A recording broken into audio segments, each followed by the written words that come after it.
जी हाँ दोस्तों, बात करेंगे देश दुनिया की सबसे बड़ी खबर में। पहली और सबसे बड़ी खबर में आपको बताएंगे एक वीडियो है जो कि काफी तेजी से किसान आंदोलन को लेकर वायरल हो रहा है।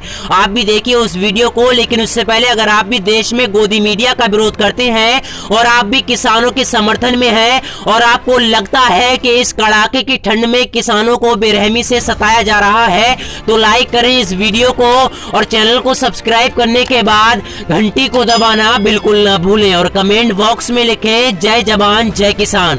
तो दोस्तों देखिए इस वायरल वीडियो को और अपनी राय कमेंट बॉक्स में बताना बिल्कुल ना भूलें। कहा का तो मन ही क्या, मन दूषित है और बाकी दिमाग के दरवाजे पूरी तरह से बंद हैं और वो उद्योगपति की चौखट पर जो है गिरवी रखे हुए हैं, वहां पर और भी कुछ नहीं है।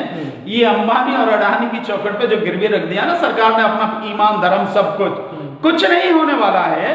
ये केवल सरकार को ही नहीं, सरकार तो कह रही है, हम लोगों को भी बहुत अच्छी तरह से मालूम है कि सरकार अभी कुछ नहीं करेगी और सरकार जो अपना स्टैंड लेके चल रही है कि तीनों कानून वापस ले लेगी, हमें मालूम है।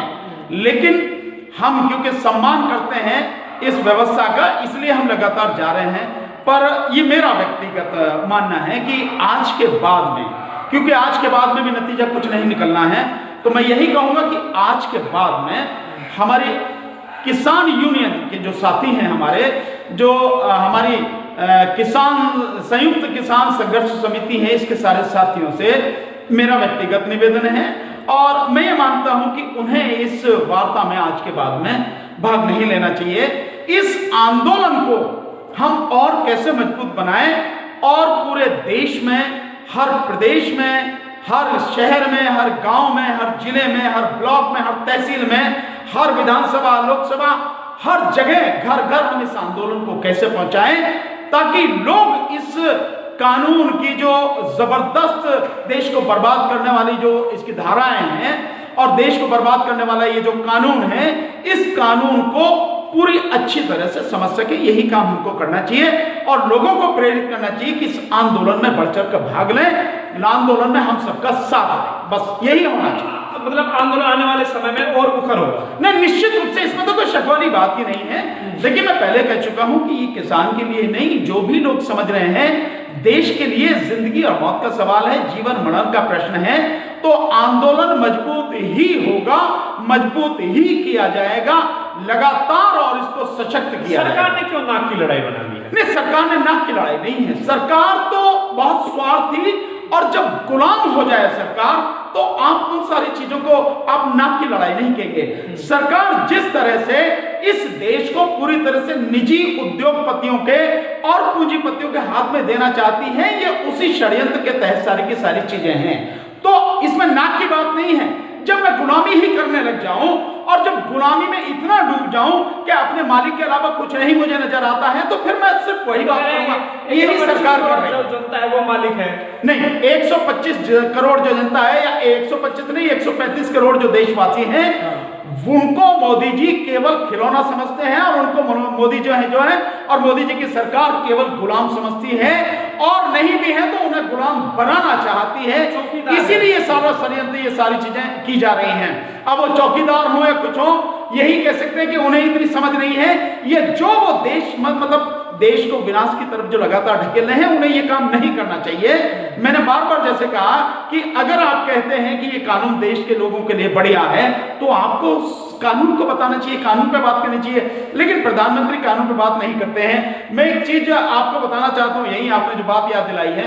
देखिए प्रधानमंत्री बार बार ये कहते हैं कि 2022 तक देश के किसानों की आय दोगुनी करनी, इसीलिए लगे हुए नहीं, इसीलिए लगे नहीं हुए हैं, इसलिए कानून लाए। ये एक मोदी जी का आज से नहीं, मोदी जी और बीजेपी और इसके पीछे सबसे बड़ा जो षड्यंत्रकारी है, जो सब इसको कंट्रोल कर रहा है, जो होल्ड कर रहा है, वो है आरएसएस और आरएसएस के प्रमुख मोहन भागवत, उनकी पूरी जो टीम है वो इस सबको कंट्रोल कर रही है और उनका बहुत सोची साची समझी जो उनकी नीति है, उसके तहत दिखाओ बहुत बढ़िया, कहो लोगों की भलाई के लिए कि तुम्हारा उद्धार हो जाएगा, तुम्हारा कल्याण हो जाएगा, तुम्हारी इनकम बढ़ जाएगी, ये हो जाएगा, वो हो जाएगा। लेकिन उसके पीछे जो उनका भयानक षड्यंत्र है क्योंकि अगर अच्छा अच्छा नहीं कहेंगे, अच्छा अच्छा नहीं दिखाएंगे तो लोग उसको मानेंगे नहीं। इसलिए दिखाओ अच्छा, और उसके पीछे जो षड्यंत्र है उस षड्यंत्र को काम करो, जैसे इस कानून के तहत वो षड्यंत्र लगातार किया जा रहा है। तो मैं जो आपको एक बात बताना चाहता हूं, उससे आप अरुण जी समझेंगे, उसको पता लग जाएगी। मोदी जी कहते हैं कि 2022 तक किसान की आय दुगनी करनी है, और मुझे बताएं ज्यादातर प्रोजेक्ट 22 तक के, हाँ ज्यादातर प्रोजेक्ट 22 तक के हैं। तो कैसे करेंगे किसानों की आय दुगनी? देखिए, आपने जो कानून आप लेकर आए हैं, या जिस कानून के तहत आप कह रहे हैं लोगों का भला होने वाला है, उस कानून से पूरे देश का विनाश होने वाला है। पूरा देश जो तबाह हो जाएगा। किसानों की आय दुगनी करने के लिए जो आपको होना चाहिए, जो महंगाई है, आप देखेंगे कि जो एग्रीमेंट व्यापारी और किसान के बीच होने वाला है, जो वो कानून है, उसकी धारा 3 के अंतर्गत जो चीज आती है, जो एग्रीमेंट होगा, उस एग्रीमेंट के तहत आप एक चीज देखें, उस एग्रीमेंट में किसान को क्या फसल उगानी है, उसका क्या ग्रेड और उसकी क्या क्वालिटी और क्या स्टैंडर्ड होना चाहिए, इसके साथ साथ में जो व्यापारी होगा, उसी व्यापारी को, उस किसान को जिसके साथ में एग्रीमेंट है, बीज भी उपलब्ध कराना पड़ेगा, खाद भी उपलब्ध कराना पड़ेगा, पेस्टिसाइड भी वही उपलब्ध कराएगा, मैकेनिकल जो इंस्ट्रूमेंट्स हैं, यानी कि जो खेती में काम आने वाले जो यंत्र हैं, जो मशीनरी है, उसको भी वही प्रोवाइड कराएगा, टेक्नोलॉजी भी वही प्रोवाइड कराएगा, और सलाह वगैरह कुछ भी चाहिए तो उस सबको वही प्रोवाइड कराएगा। इसका मतलब यह है, इस देश में एक बड़ी भयानक स्थिति है जिसको समझना बहुत जरूरी है।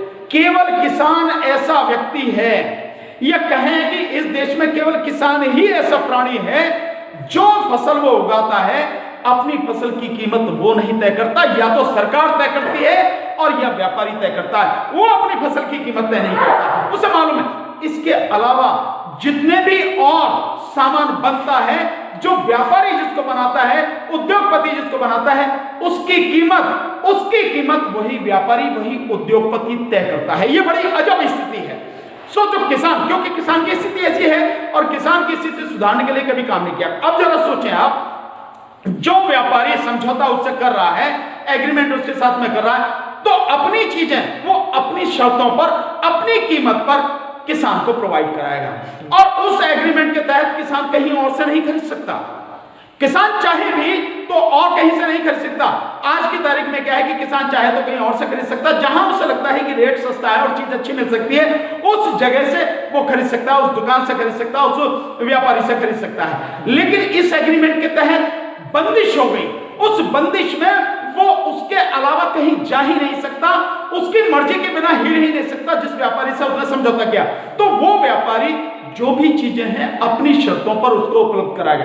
स्वाभाविक है, जिस व्यापारी के साथ में पूरी सरकार खड़ी है, जिस व्यापारी के पास में इतनी बड़ी ताकत है, देश का प्रधानमंत्री जिसके साथ में खड़ा है, शासन प्रशासन पूरा अमला जो है जिसके साथ में खड़ा है, वो अपनी, और किसान बाहर नहीं जा सकता, तो अपनी मनमर्जी वाली, अपनी मनमानी कीमत पर वो उसको ये सारी चीजें प्रोवाइड कराएगा। किसान की मजबूरी है, उससे लेना पड़ेगा, और जो किसान की फसल होगी उस फसल की कीमत किसान तय नहीं कर सकता, उसके लिए आपसे समझौता, और सरकार भी कह रही है कि मंडी का जो हिसाब है उसके हिसाब से तय करेंगे।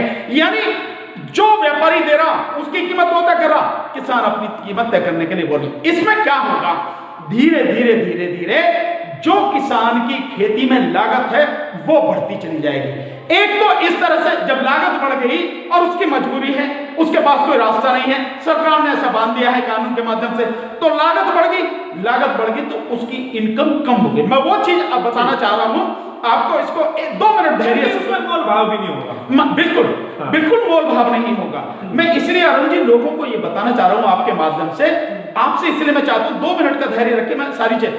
लागत बढ़ गई, लागत की तो उसके पास कोई ऑप्शन नहीं रहा, बांध दिया सरकार ने चारों तरफ से कि तू भैया इसी के साथ में जा सकता है, इससे अलग नहीं जा सकता कहीं भी।